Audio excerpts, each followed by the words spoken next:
And that's what I love about it, because you are relatable to different people at different times. For instance, my sons, like you, for one reason. My daughter's like, one of my daughters, my granddaughter's like, I like the fact that, she does TikToks with her daughter. That's my 14-year-old. She's like, oh, Mari's like, oh, yeah, I love the TikToks. And then my other daughter's like, oh, I love the hair journey because we're struggling through this thing ourselves, like I am. And then you have other people who just want to talk about the policies. So I love your approach. This is why you won 158 counties. But that being said, we are in some dire days here in America and in Georgia. And we want to know, I've heard some of your policy, but can you just tell us real quick, how are we going to get your vision through for Medicaid expansion and for universal child care in Georgia? Well, Dee, what we know is that these are issues that transcend party lines. It's not just pertinent to people in urban communities or rural communities. Everybody wants access to child care. Everybody wants access to medical care. Everybody wants support for their small businesses. Everybody wants to be able to afford to live in their home in dignity. So obviously when you are campaigning, you are talking to your base. But as my mother always tells me, you only have to tell the truth once. So my truth in a room full of Democrats, or even Black Democrats for that matter, is not going to change when I'm standing in a room of independent swing voters, or even those Republican voters who just may be unhappy and may be quite reasonable about policy. So we're going to keep telling our truth, and we're going to keep moving around the state telling our truth. And I've always been more down the middle than not on policy. I truly believe that will resonate. Some people believe I'm too far left on some issues. I'm too far right on other issues. But, again, my truth is my truth.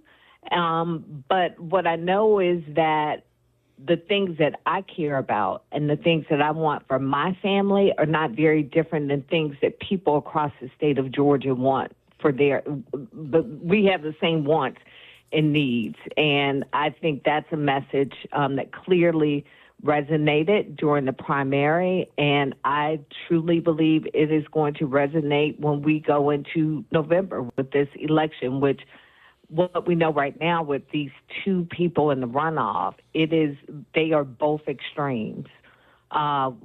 You probably saw today Donald Trump's budget is proposing to cut out funding for housing. And you've got Republicans saying, what are you doing? We need housing in West Virginia. Well, that's the same thing that I'm hearing across this state. Not only do we need workforce and affordable housing in Atlanta, but we need it in Bacon County. We need it in Albany. We need it all across the state.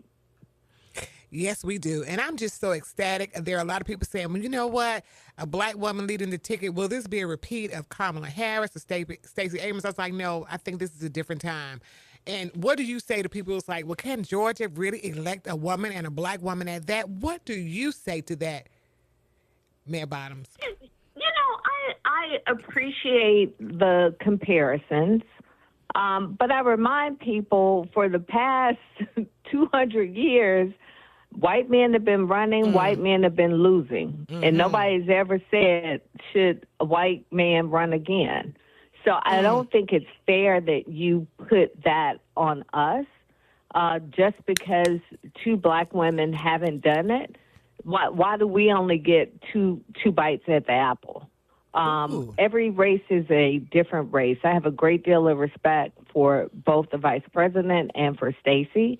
You take the lessons learned, all the things they did right, you run with it. Everything that could have been done better, you tweak it. Every election is a new election.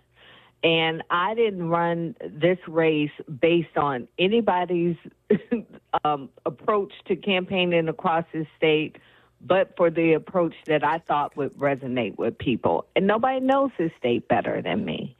I am a fifth generation Georgian, at least. And I say at least because we can only trace our family so far back to a plantation in Crawfordville, Georgia.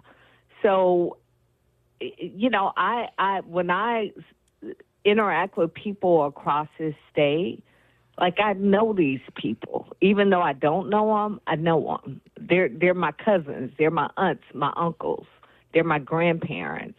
Even when we went into Sparta, Georgia, I met a woman in her 80s, and she was from Crawfordville, Georgia, and we found out we were from the same family.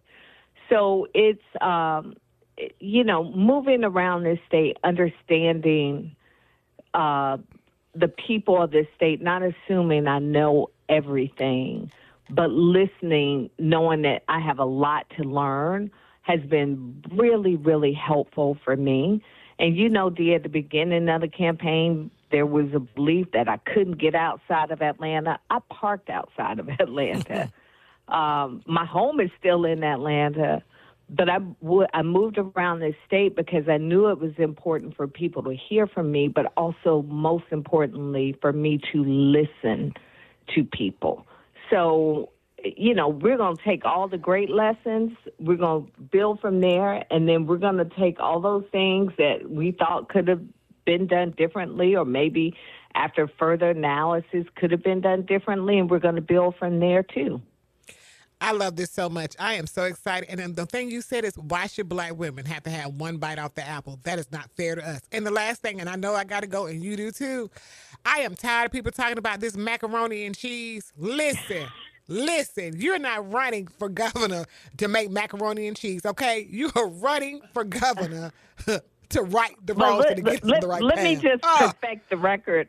That mac and cheese is good, okay? Okay. Now, my presentation may not be the best. I went with the cheese that I had in the refrigerator on that day. And as my kids said, Mama, you just didn't stir it up. So, in fact, when early voting started, I went and got my son. I literally followed he and his friends to the early voting place because I wanted to see them walk through the door. And I did an IG Live with them. And I said, now tell the people about my mac and cheese. They were like, oh, yeah, it's good. So, you know, I have people outside my family attesting to it. It just doesn't always present the way y'all like to see it on TikTok and Instagram. Well, I can't wait to taste this, honey. So when you get to the governor's mansion, maybe that'd be one of the rare days that you cook some macaroni and cheese and you invite me over so I can go and tell the people that the mac and cheese was on point. That's what we would do.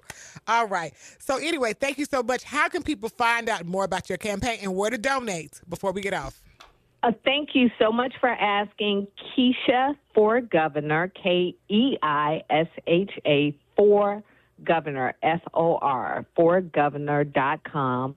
You can sign up to volunteer. We're asking for everything from people to phone bank, which you can do from your home, to knocking on doors, to you all probably saw a lot of people standing on the corners, election day, to even just being sign captains in your community where you can make sure that people get their yard signs. Whatever it is that you can do, we would love to have your support if you have the resources. We'd love to have your financial support. You know, on the Republican side, they've already spent almost $100 million of their own money. So we need all the help we can get. And then if we got some social media soldiers out there, if you just want to post and talk about your support or repost, that's appreciated too. And making sure people are registered to vote. People still have time to register to vote before November. That's going to be really important for all of us up and down the ballot. Thank you so much for joining us this morning. Keisha Lance Bottoms, the Honorable Keisha Lance Bottoms. We thank you so much for stopping by the Wake Up With Dee morning show. And I know myself, I'm going to be out here in these here streets, honey, because I am not about to play around with this here fight right here. We have got to be in it to win it. And I appreciate you taking our time this morning. And on that note, look, because I'm about to get all these Black women organizations in gear, honey. All these civic organizations, we got to get in gear because we're in the fight and we got to come out on the victorious side. So thank you again. And best wishes to you and your family. All right, y'all, we're going to break and we'll be right back on the Wake Up With Dee morning show on WAOK.